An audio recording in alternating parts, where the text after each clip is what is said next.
श्रीमद् भगवद गीता के चतुर्थ अध्याय के 12वें श्लोक का विचार प्रारंभ हुआ था।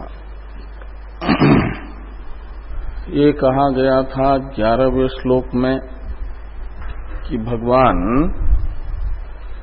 राग द्वेषादि दोषों से रहित है, सर्वशक्तिमान है, इसलिए सबको मुक्ति दिलाने में भी समर्थ है। तो भी किसी को जो वीत राग भय क्रोधादि हैं उन्हीं को मुक्ति देते हैं और बाकी को देते हैं आपके संसार अंतःपाती फल को ही। इसमें निमित्त भगवान में राग द्वेष नहीं है, अपितु प्राणियों की जो प्रार्थना है, अभिलाषा है। कुछ प्राणी फलाभिलाषा से ही, यानी लौकिक फल की अभिलाषा से ही भगवान के पास जाते हैं। भगवान उनकी लौकिक फल विषयक अभिलाषा को पूर्ण करके उन पर अनुग्रह करते हैं। और कुछ लोग अलौकिक जो मोक्ष है उसे ही चाहते हैं और उसी अभिलाषा से भगवान के पास जाते हैं। तो उनके अभिलषित मोक्ष का साधन ब्रह्मात्म एकत्व साक्षात्कार उन्हें करा करके उन पर अनुग्रह कर देते हैं, मुक्ति देते हैं, मद्भाव शब्दित। और बाकी की अभिलाषा का विषय जो अभिलषित लौकिक पदार्थ है वो प्रदान करके उस पर अनुग्रह करता है।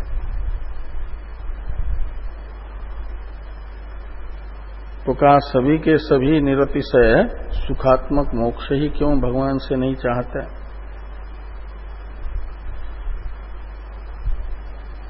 तो जब सबकी चाह पूर्ण करना ये भगवान का स्वभाव है, तो भगवान से सभी के सभी निरतिशय सुखात्मक मोक्ष ही क्यों प्राप्त नहीं करते? वही अभिलाषा मोक्ष की लेकर के भगवान के पास सबके सब क्यों नहीं जाते हैं? इस प्रश्न का उत्तर देते हुए कहा गया कि कर्मणाम सिद्धिम कांक्षन्तः, फलाकांक्षा जो है अभ्युदय आकांक्षा, ये मुमुक्षा की बाधक है। दो आकांक्षाएं अभिलाषाएं एक साथ एक अंतःकरण में रह नहीं सकती, इनमें योगपद्य नहीं है। तो इसलिए प्राणियों के अंदर जो कर्म फल की आकांक्षा है, कर्मणाम सिद्धिम कांक्षन्तः शब्द से बताई गई, वह शुद्ध मुमुक्षा का उदय चित्त में नहीं होने देती, मुमुक्षा को अभिभूत करके रखती है। निरतिशय सुखात्मक जो मोक्ष उसकी अभिलाषा को अभिभूत करती है कर्मफल विषयक अभिलाषा। तो जब यही प्रबल है तो जिसकी अभिलाषा प्रबल होगी उसी के साधन में वह प्रवृत्त कराएगी। यदि मुमुक्षा प्रबल है तो मोक्ष के साधन ज्ञान निष्ठा में प्रवृत्ति कराएगी और अभ्युदय की अभिलाषा है तो अभ्युदय के साधन में वो प्रवृत्त कराएगी। तो कर्मणाम सिद्धिम कांक्षन्तः होने के कारण लौकिक फल विषयक अभिलाषा चित्त में उत्कट होने के कारण वे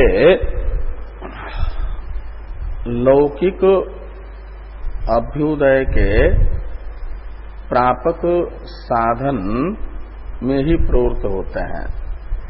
इसे यजन्ते इह देवता इस शब्द से कहा गया। देवताओं का यजनात्मक जो साधन है, इंद्रादि देवताओं का यजन यानी इष्टपूर्त दत्तादि कर्म, और उसी में वे प्रवृत्त होते हैं, क्योंकि उसी साधन में प्रवर्तक अभिलाषा से युक्त अंतःकरण है उनका। तो प्रथम पाद में बताया गया प्रवर्तक कर्म फलाकांक्षा को, और द्वितीय पाद में कर्म फलाकांक्षा जिस साधन में प्रवृत्त करती है वो साधन बताया, वो है देवता यजन। यह यानी अस्मिन मनुष्य लोके।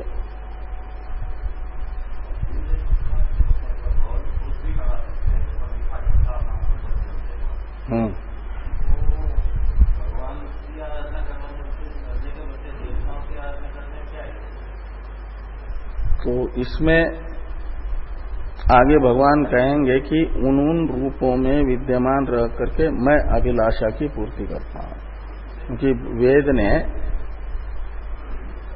इंद्रादि देवताओं का यजन ही अभ्युदय प्राप्ति का साधन बताया है। इसलिए वेद ने जो साधन बताया, वेद है भगवान की ही वाणी ने, वेद ने बताया करते भगवान ने बताया है। तो जो भगवान ने बताया है वैदिक मार्ग है, भगवान ने बताया हुआ मार्ग। तो भगवान ने कहा कि मम वर्तम अनुवर्तन्ते मनुष्य सर्वशः। तो चाहे अभ्युदय फलाकांक्षी हो या मोक्ष आकांक्षी हो, वे भगवान के द्वारा प्रदर्शित जो मार्ग है, भगवान के द्वारा प्रदर्शित मार्ग है वैदिक मार्ग।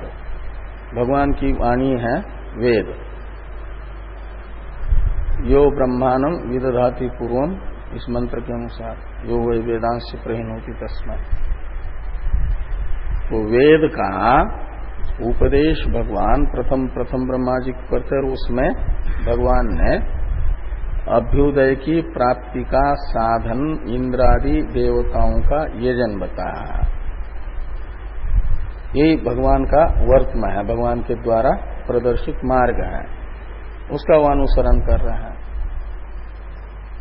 और इंद्रादि देवताओं का यजन करने से फल देते हैं, फल विधाता भगवान है, वो भगवान देते हैं अभ्युदय रूपी फल, लेकिन इंद्रादि देवताओं के यजन से।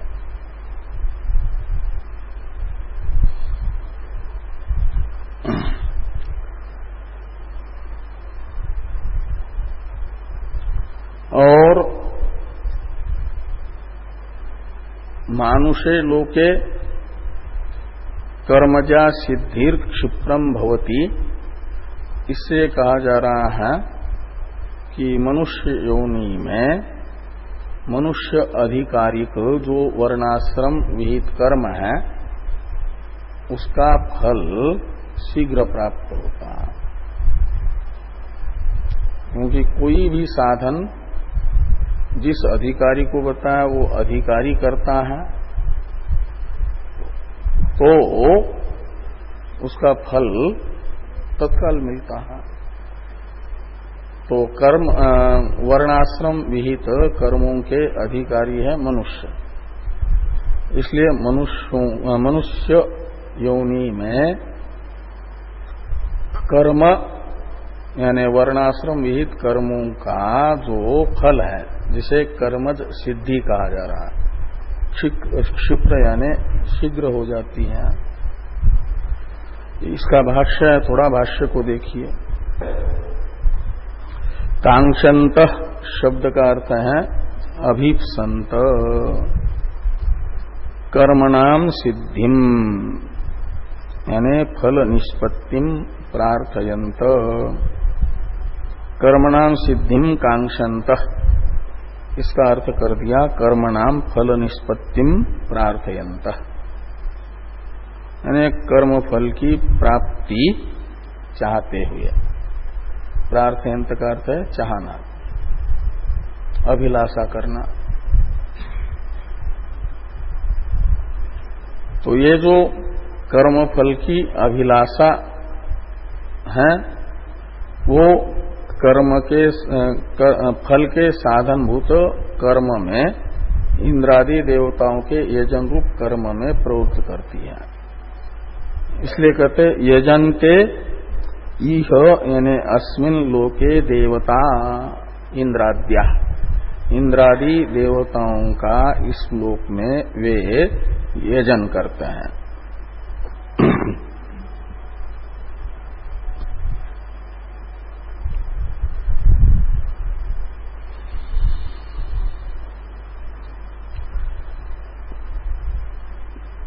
तो वे भेददर्शी हैं। इसी के कारण उन्हें मोक्ष की प्राप्ति नहीं हो पाती।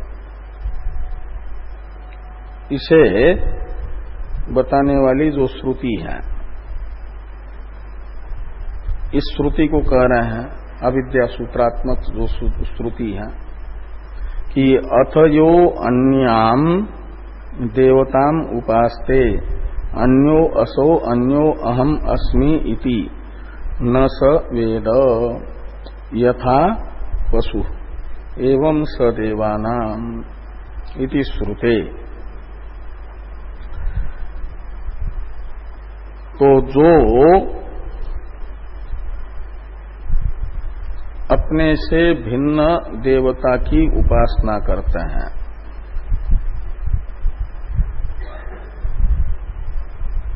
देवता और अपने में भेद देखते हैं। कैसे? तो कहते अन्यो असौ, मेरा उपास्य देव अलग है और उपास्य देवता से अलग मैं हूं।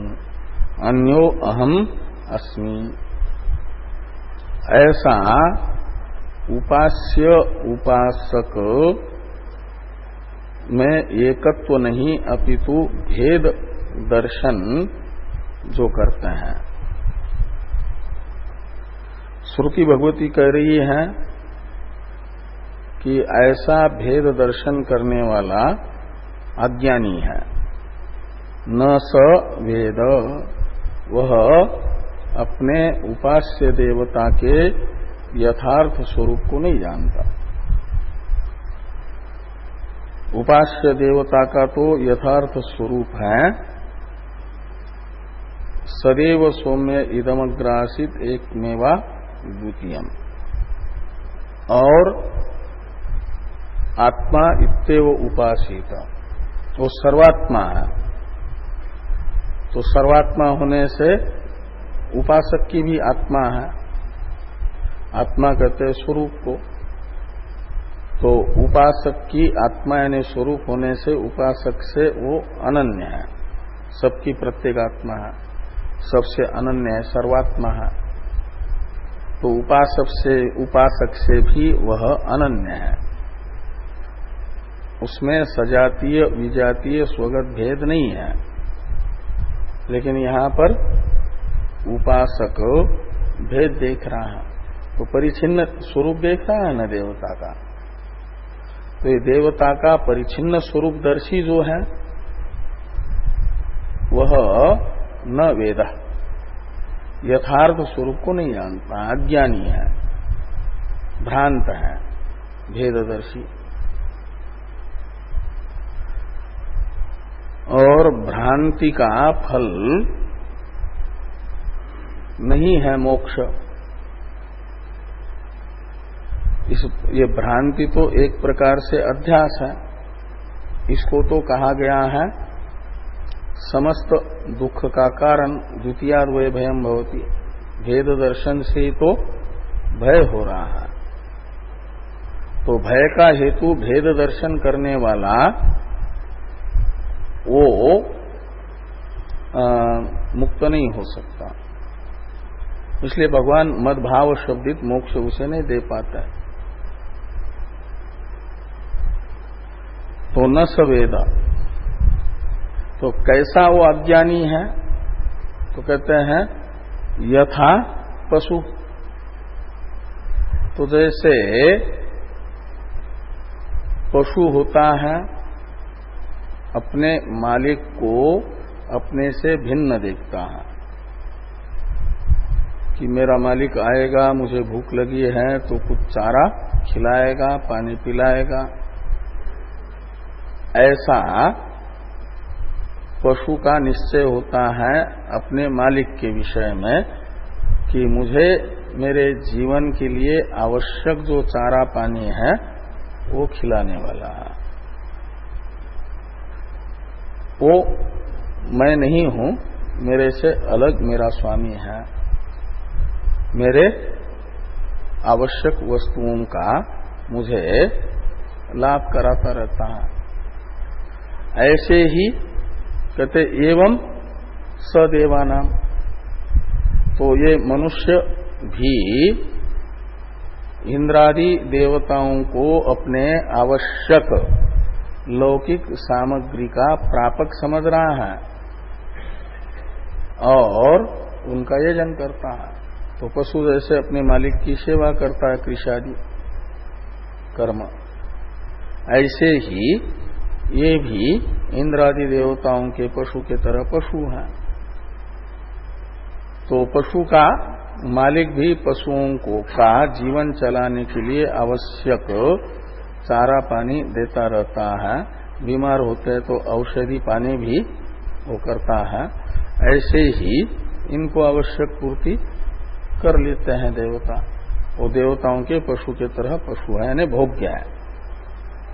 तो ये श्रुति ये बता रही है कि भेददर्शी होने के कारण वे मुक्त नहीं हो पाते हैं और भगवान उनके इस भेद दर्शन को दूर भी नहीं कर पाते। इसलिए नहीं कर पाते कि उनके अंदर इसको दूर करने की आकांक्षा भी नहीं है। इनमें ये भेद दर्शन में अनिष्ट साधनत्व बुद्धि नहीं है, भेद दर्शन में ही इष्ट साधनत्व बुद्धि है। क्योंकि उनका इष्ट है लौकिक फल, और वो लौकिक फल मिलेगा इंद्रादि देवताओं को स्वामी मान करके उनका यजन करने से। तो भेद दर्शन में जब तक इष्ट साधनत्व बुद्धि रहेगी तो उनको निवृत्त करने की इच्छा ही नहीं रहेगी, तो भगवान उन पर उनके अनभिलषित भेद दर्शन की निवृत्ति नहीं कर सकते, क्योंकि वो निवृत्ति नहीं चाह रहे हैं। निवृत्ति नहीं चाहेंगे तो भेद दर्शन बना रहेगा तो मोक्ष कैसे मिलेगा।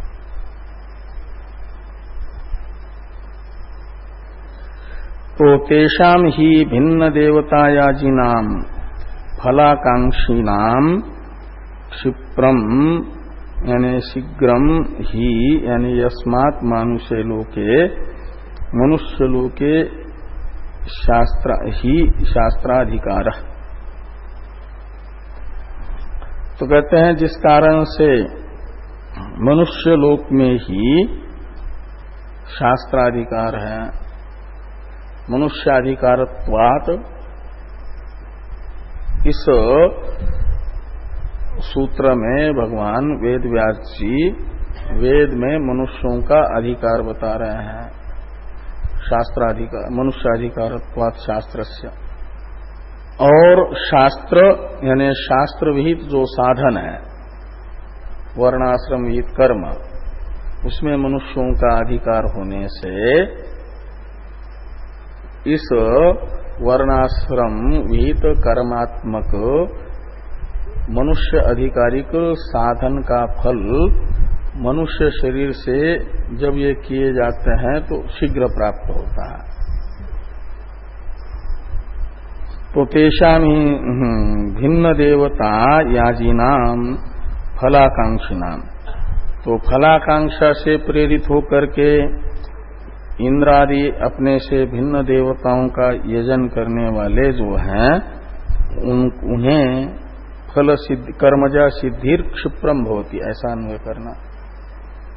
ऐसा क्यों होता है? तो कहते इसलिए कि मनुष्य का शास्त्रविहित कर्म में अधिकार है। क्षिप्रम ही मानुषे इति विशेषणात्, मनुष्य योनि में कर्म फल जल्दी प्राप्त होता है। इसमें ये जो जल्दी प्राप्त होता है ऐसा विशेषण दिया है।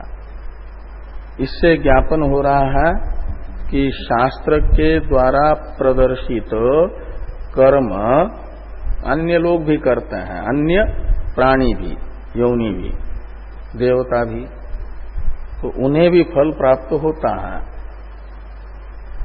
लेकिन विलंब से होगा। और मनुष्य करते हैं तो उन्हें शीघ्र होगा।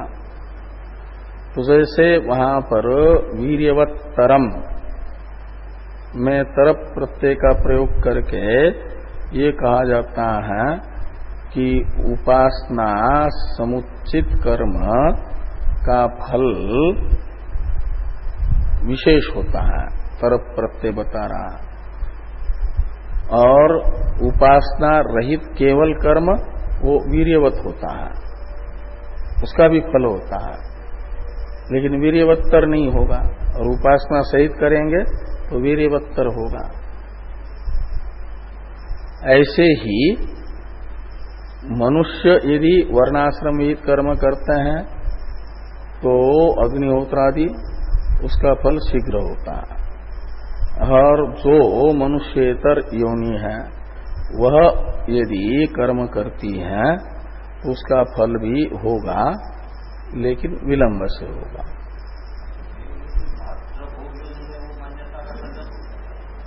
हाँ, केवल भोग योनि नहीं, ऐसा आता है कि ब्रह्मा जी ने भी वहाँ यज्ञ किया है कहाँ, आपके पुष्कर में, इसलिए वो कर्म भी करते हैं, कर्म भी करते हैं।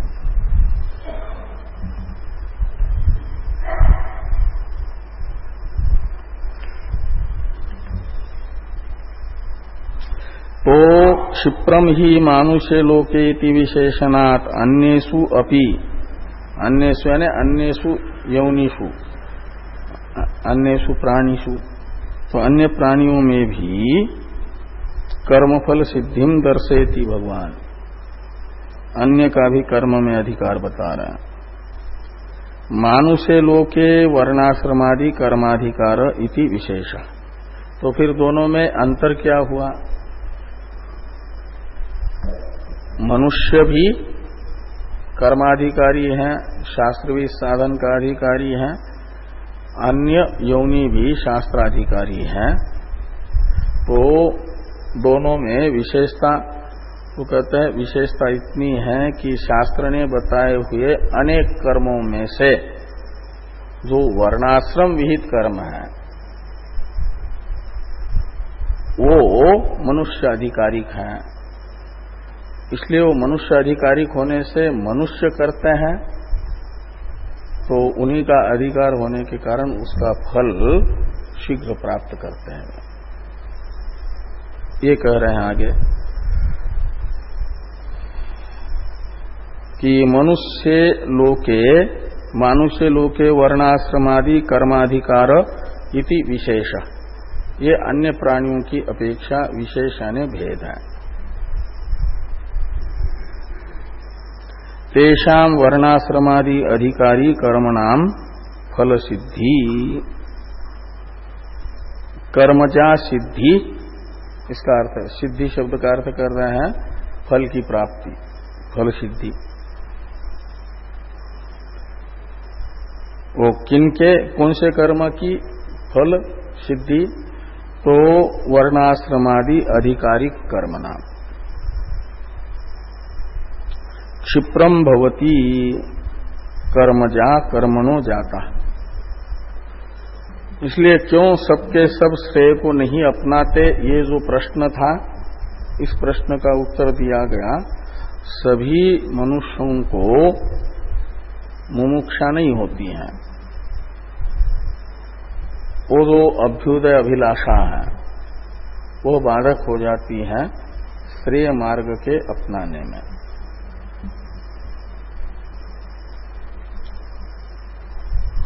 अब 13वें श्लोक का अवतरण भाष्य है। मानुषे एव लोके वर्णाश्रमादि कर्माधिकार न अन्येषु लोकेषु इति नियमः किन्निमित्तः इति उच्यते। ऐसा अन्वय करना, उच्यते इति का उच्यते के साथ। तो ये एक प्रश्न है कि मनुष्यों का ही वर्णाश्रम विहित कर्मों में अधिकार है, अन्यों का नहीं। ये जो नियम है इसका निमित्त क्या है, किस निमित्त विशेष को मान करके ये नियम हुआ मनुष्यों में ही वर्णाश्रम कर्मों का अधिकार है, अन्य योनि का नहीं। तो ये प्रश्न होने पर इसका उत्तर भगवान कहते हैं उच्यते अस्माभि उत्तरम उच्यते।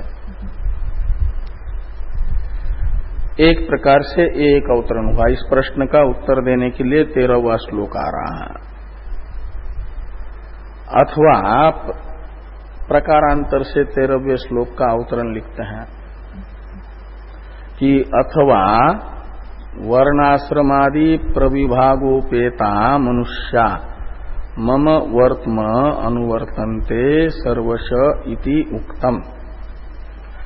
11वें श्लोक में भगवान ने कहा मम वर्त्म अनुवर्तन्ते मनुष्या पार्थ सर्वश। तो ये जो वर्णाश्रमादि विभागों से युक्त मनुष्य हैं वे भगवान के द्वारा प्रदर्शित मार्ग का अनुसरण करते हैं।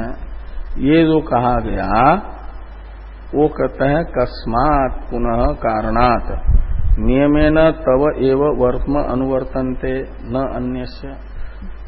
ऐसा कौन सा निमित्त है, कारण है कि आपके ही द्वारा प्रदर्शित मार्ग का यानी साधन का अनुसरण करते हैं, अनुष्ठान करते हैं वर्णाश्रम अधिकारी मनुष्य। अन्य के द्वारा प्रदर्शित साधन को नहीं अपनाते, आपके द्वारा प्रदर्शित साधन को ही अपनाते हैं।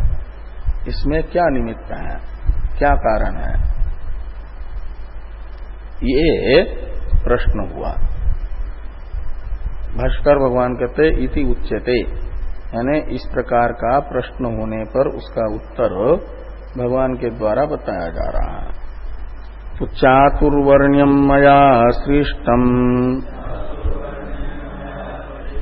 गुणकर्म विभागशः तस्य कर्तारमपि माम् विध्यकर्तारमव्ययम्।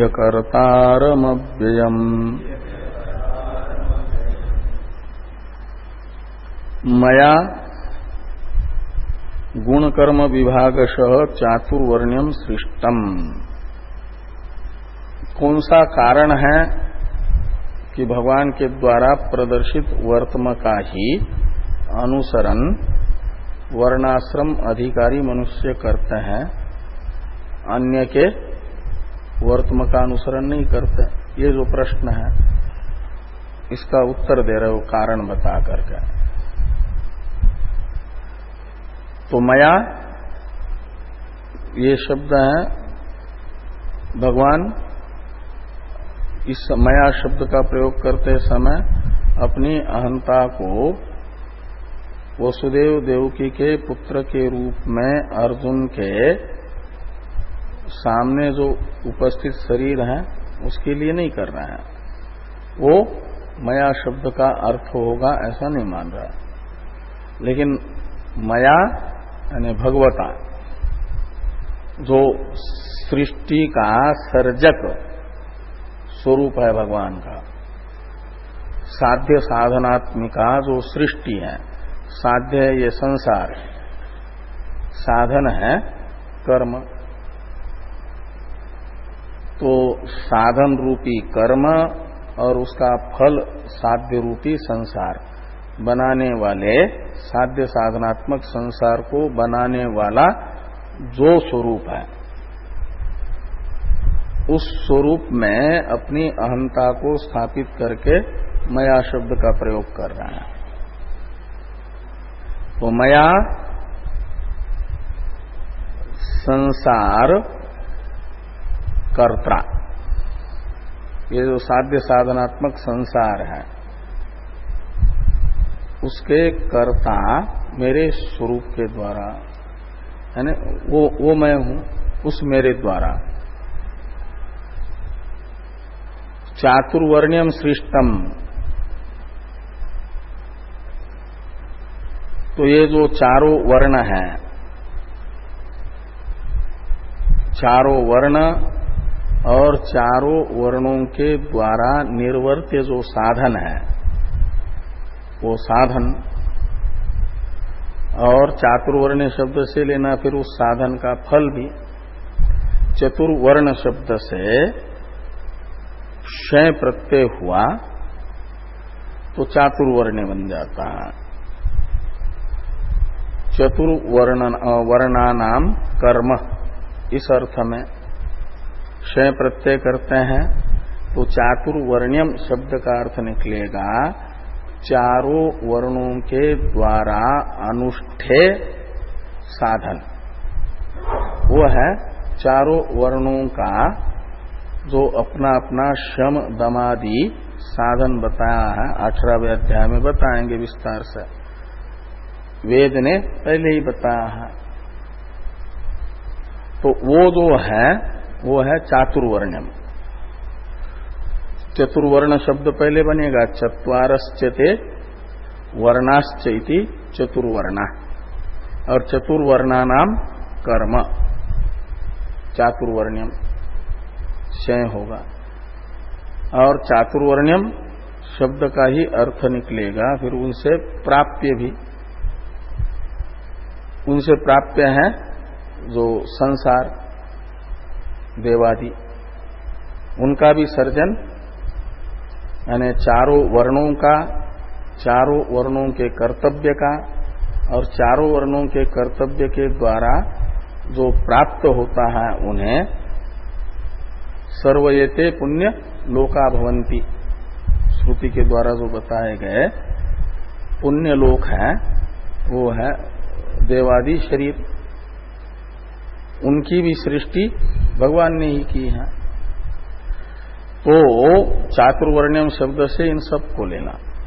तो मया चातुर्वर्ण्यम सृष्टम, चातुर्वर्ण है चारों वर्ण, चारों वर्णों का स्वार्थ में क्षय मानेंगे उस समय चारों वर्ण, और कर्म अर्थ में क्षय मानेंगे उस समय चारों वर्णों का कर्तव्य, और भाव अर्थ में मानेंगे तो इनसे प्राप्य। तस्वीदम शब्द से भी वो क्षय प्रत्यय करके वो करेंगे इदम अर्थ में, तो उससे प्राप्य निर्वर्त्य, इस अर्थ में भी वो चातुर्वर्ण शब्द बनेगा। तो चारों अर्थ, तीनों अर्थ इसके निकलेंगे, चारों वर्ण, चारों वर्णों के द्वारा अनुष्ठेय साधन, और चारों वर्णों के उन अनुष्ठेय कर्मों से प्राप्य फल। भगवान कहते हैं मया सृष्टम, मैंने बनाया है, ये साध्य साधनात्मक संसार मैंने बनाया है। ये तो वा इमानि भूतानि जायन्ते ये न जातानि जीवन्ति यत् प्रयन्ते अभिसंविशन्ति तद विजिज्ञासस्व तद ब्रह्म। ये श्रुति ब्रह्म को बता रही, वही ब्रह्म ही तो भगवान है। जन्मादि अस्य यतः, इस संसार का जन्म स्थिति और लय जिससे होता है वो ब्रह्म है। वही ब्रह्म यहां पर मया शब्द का अर्थ है। तो मया चातुर्वर्ण्यम सृष्टम। तो भगवान कृष्ण का जन्म होने से पहले भी ये चातुर्वर्ण है ना, इसलिए संसार में चारों वर्णों को और चारों वर्णों के कर्तव्यों को और उस कर्तव्य से प्राप्त होने वाले फल को मैंने बनाया का अर्थ है संसार को बनाने वाला जो है वो मैं, यहां मया शब्द का अर्थ है। कैसे बनाया? तो गुण कर्म विभागशः, इसमें गुण और कर्म में द्वंद्व समास करके फिर विभाग श के साथ करना है तत्पुरुष समास। इसलिए द्वंद्व के अंत में श्रूयमान विभागश पद प्रत्येक के साथ अन्वित होगा। गुण विभागश, कर्म विभागश। गुण विभागश में गुण शब्द का अर्थ है सत्व रज तम, ये तीनों गुण, उनका विभाग होगा। उन्हीं यानी चार वर्ण के विभाग में निमित्त बना गुण विभाग। गुण विभाग में रजः उपसर्जन सत्व प्रधान जो मनुष्य होते हैं वो ब्राह्मण वर्ण अधिकतर देखा जाता है। जो सामान्य नियम होते हैं उसमें आधिक्य देखा जाता है, कोई कोई अपवाद होता है वो अलग बात, लेकिन अधिकतर देखा जाता है रजोगुण गौण रहता है, सत्वगुण प्रधान रहता है। ऐसे रजः उपसर्जन सत्व प्रधान प्रकृति वाले स्वभाव वाले मनुष्य ब्राह्मण हैं और उनको सरलता से अनुष्ठेय साधन बताया गया शम दम आदि, स्वाध्याय तपस्या, ये उनका अनुष्ठेय है समाधि। और जो सत्व उपसर्जन है रज प्रधान है, वे हैं ब्राह्मण अचरण क्षत्रिय। उनमें सत्वगुण है लेकिन न्यून है, गौण है, और प्रधान है रजोगुण, वो क्रियाशील होता है। तो शौर्य युद्धे चाप्य अपलायनम इत्यादि बताया जाएगा। वो क्षत्रियों का कर्म, वो क्षत्रिय है, अधिकतर क्षत्रियों की मात्रा ऐसी होती है।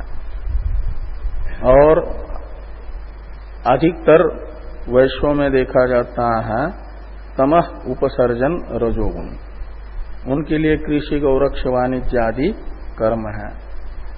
और रजः उपसर्जन और तमः प्रधान होते हैं चतुर्थ वर्ण, उनमें सेवा प्रधान है। तो इस प्रकार ये गुण विभागशः कर्म विभागशः मया चातुर्वर्ण्यम सृष्टम, ये भगवान कह रहे हैं। तो तस्य कहा फिर यदि आप चातुर्वर्ण्य के कर्ता हैं तो चातुर्वर्ण्य सृष्टि ये आपका कार्य हुआ।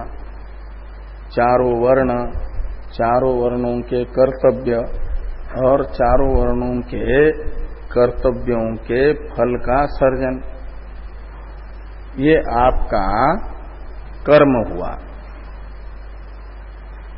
और आप कह रहे मया सृष्टम, मैंने इसे बनाया है, तो ये आपका कर्म हुआ। तो इस कर्म से होने वाला जो फल है वो भी तो आपको प्राप्त होगा। चारों वर्ण बनाने से जो फल होता है, जो चारों वर्णों के कर्तव्य बांट करके दिए, ये कर्म है ना। तो इस कर्म का कर्ता आप होंगे तो भोक्ता भी बनेंगे।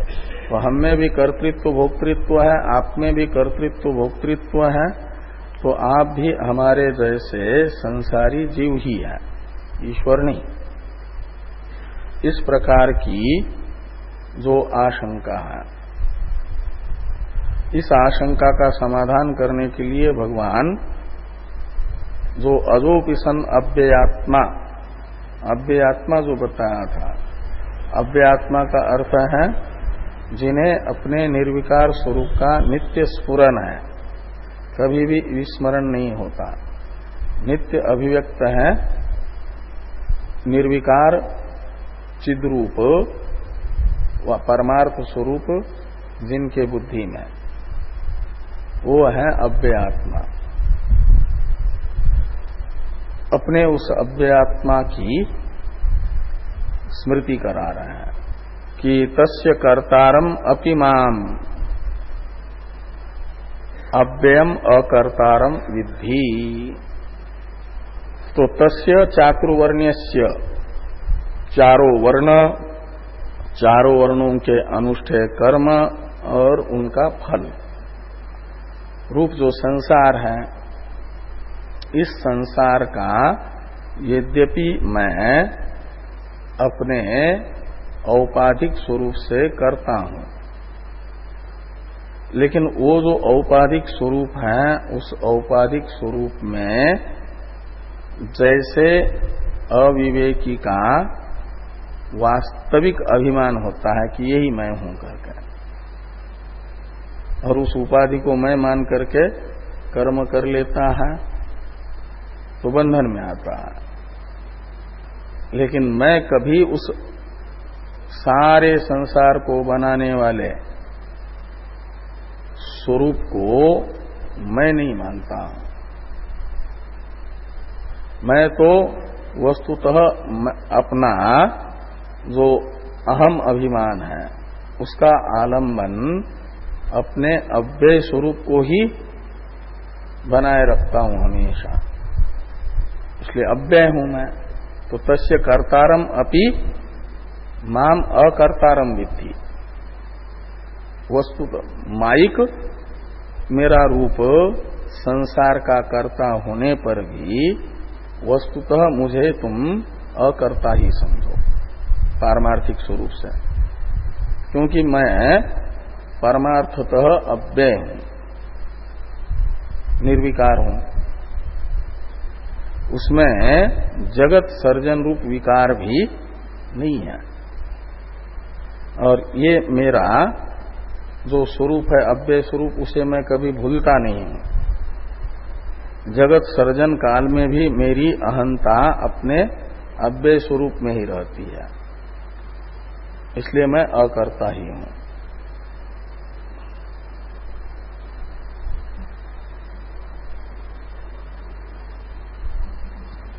तो भाष्य है थोड़ा, चातुर्वर्ण्यम यानी चत्वार एव वर्णा चातुर्वर्ण्यम, तो ये शय प्रत्यय है स्वार्थ में। तो मया यानी ईश्वरेण सृष्टम उत्पादितम, तो चारों वर्ण मैंने बनाए हैं, और चातुर्वर्ण्य शब्द से ही उनका कर्म भी ले लेना। तो ब्राह्मणोस्य मुखमासीत इत्यादि श्रुते अस्य विराट पुरुषस्य, जो विराट पुरुष है, उस विराट पुरुष का मुख ब्राह्मण है, और बाहु राजन्यकृत क्षत्रिय बाहु है इत्यादि जो वर्णन आया है ना। तो इस श्रुति के आधार पर ये जो समस्त स्थूल उपाधिक एक पुरुष है, जैसे अपना ये स्थूल शरीर होता है, ऐसा ये सारा संसार ही ब्रह्मांड ही, जिसका स्थूल शरीर के तरह स्थूल शरीर है, ऐसा एक पुरुष है, उसे कहा जाता है विराट पुरुष, वैश्वानर पुरुष। और उस वैश्वानर पुरुष का मुख ब्राह्मण है, इत्यादि श्रुति से ये निकलता है कि 4 वर्ण है और उन चारों विराट पुरुष की उपाधि जो स्थूल शरीर ब्रह्मांड है वो कार्य है, उसको बनाया का मतलब फिर उसके सारे अवयव बना दिए, तो ये मुख रूप जो ब्राह्मण है वो भी बना दिया है भगवान ने। तो इत्यादि श्रुते गुण कर्म विभागशः, इसमें विभागशः पद का अन्वय गुण के साथ और कर्म के साथ किया जा रहा है। गुण विभागशः कर्म विभागशः, गुणा सत्व रजस तमांसी, गुण कर्म विभागशः में गुण शब्द का अर्थ है सत्व रज तमात्मक गुण। उनमें ब्राह्मण में देखा जाता है रजः उपसर्जन सत्वगुण, सात्विकता अधिक होती है, इसलिए कहते हैं कि तत्र सात्विकस्य सत्व प्रधानस्य ब्राह्मणस्य शमो दमः इत्यादि कर्माणि। सत्व प्रधान जो ब्राह्मण है उसके शम दम तप इत्यादि कर्म मैंने बताए हैं सर्ग के प्रारंभ में। और सत्व उपसर्जन रजः प्रधानस्य, सत्वगुण गौण है, रजोगुण प्रधान है, तो क्षत्रिय है, तो क्षत्रिय से शौर्य तेज प्रभृतिनी कर्माणि, ये कर्म है। और तम उपसर्जन रजः प्रधानस्य वैश्यस्य कृष्यादीनी कर्माणि, तो तम उपसर्जन रजः प्रधान जो वैश्य है उसके कृषि गौरक्ष व्यापार आदि कर्म है। और उपसर्जन रज उपसर्जन तम प्रधानस्य शूद्रस्य शुश्रूषा एव कर्म, तो इस प्रकार ये गुण कर्म विभाग हो गया। इति एवं गुण कर्म विभागशः चातुर्वर्ण्यम मया सृष्टम, तच्च इदम चातुर्वर्ण्यम न अन्येषु लोकेषु अतो मानुषे लोके इति विशेषणम। तो ये कहा ना, तो मानुषे एव लोके वर्णाश्रमादि कर्माधिकारो, पहला जो प्रश्न था, न अन्येषु लोकेषु, ये जो नियम है किस निमित्तक है? तो कहा इस निमित्तक है कि वो जो चारों वर्ण हैं, ये चारों वर्ण मात्र मनुष्य लोक में ही है, अन्य लोक में नहीं, अन्य योनि में नहीं है चारों वर्ण, मनुष्य योनि में है। इसलिए मानुष्य एव लोके ये विशेषण सार्थक है। और उस द्वितीय प्रश्न का भी उत्तर हुआ कि क्यों आपके ही मार्ग का, आपके द्वारा प्रदर्शित मार्ग का ही अनुसरण मनुष्य करते हैं, अन्य के मार्ग का अनुसरण क्यों नहीं करते? इसका भी उत्तर ये हुआ कि 4 वर्णों में विभक्त जो मनुष्य हैं उनके चारों वर्ण, उनके कर्तव्य और उन कर्तव्यों से होने वाला फल, उसका सर्जक मैं हूं। इसलिए मेरे ही मार्ग का अनुसरण करते हैं, मैं सृष्टा होने से। अन्य इसका सृष्टा नहीं है, मैं सृष्टा हूं, इसलिए मेरे मार्ग का अनुसरण करते हैं, न कि अन्य के मार्ग का। उत्तरार्ध का अवतरण है भाष्य में, हंत तरहि चातुर्वर्ण्य सर्गादेः कर्मणः कर्तृत्वात् तत्फलेन युज्यसे अतो न त्वं नित्यमुक्तो नित्य ईश्वर इति उच्यते।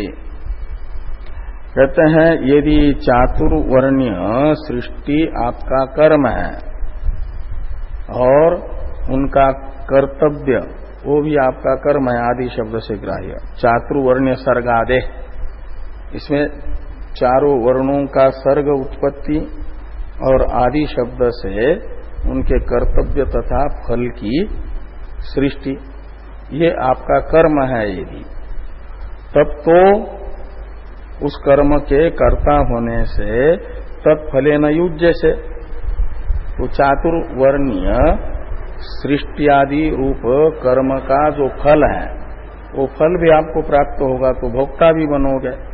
तो कर्ता भोक्ता हमारे तरह आप भी हो, तब तो हमारे तरह ही संसारी हो गए। हाँ, यूजरी हो गया, यानी जुड़ जाते हो का मतलब वो फल आपसे आपको प्राप्त होगा तो भोक्ता भी बनोगे। अतो न त्वम नित्य मुक्त, तो कर्म फल के भोक्ता बन रहे हो इसलिए मुक्त नहीं हो आप, नित्य मुक्त नहीं हो, और ईश्वर भी नहीं हो, संसारी हमारे तरह जीव हो। ये शंका हुई। इस शंका का उत्तर भगवान दे रहे हैं कि इति उच्यते,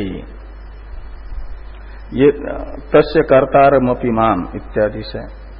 तो कहते यद्यपि माया संव्यवहारेण तस्य कर्मणः कर्तारम अपि संतम माम परमार्थतो विद्धि अकर्तारम अतएव अव्ययम असंसारिणं च माम विद्धि। तो मायिक स्वरूप से माया संव्यवहारेण का अर्थ है तस्य यानी चातुर्वर्ण्य सृष्टियादि रूप कर्म का मैं कर्ता होने पर भी परमार्थतः अपने परमार्थ स्वरूप से मुझे उसका अकर्ता ही मान लो, और उसका अकर्ता होने के कारण ही मैं अव्यय हूं, यानी असंसारी हूं। कर्ता ही नहीं तो भोक्ता भी नहीं हूं, तो कर्तृत्व भोक्तृत्व ही बंधन है, उससे मैं नित्य मुक्त हूं। इसलिए मेरे में नित्य मुक्तता और ईश्वरता भी सिद्ध होगी, नित्य ईश्वरता भी सिद्ध होगी। संसारित्व सिद्ध नहीं होगा। संसारी तो है जिसमें कर्तृत्व भोक्तृत्व है, मेरे में परमार्थतः कर्तृत्व भोक्तृत्व न होने से मैं नित्य मुक्त हूं, असंसारी हूं। तो अव्ययम यानी असंसारिणं च माम विद्धि। तो इस प्रकार ये 13वें श्लोक का विचार संपन्न होता है। 14वें श्लोक की चर्चा हम लोग कल करेंगे।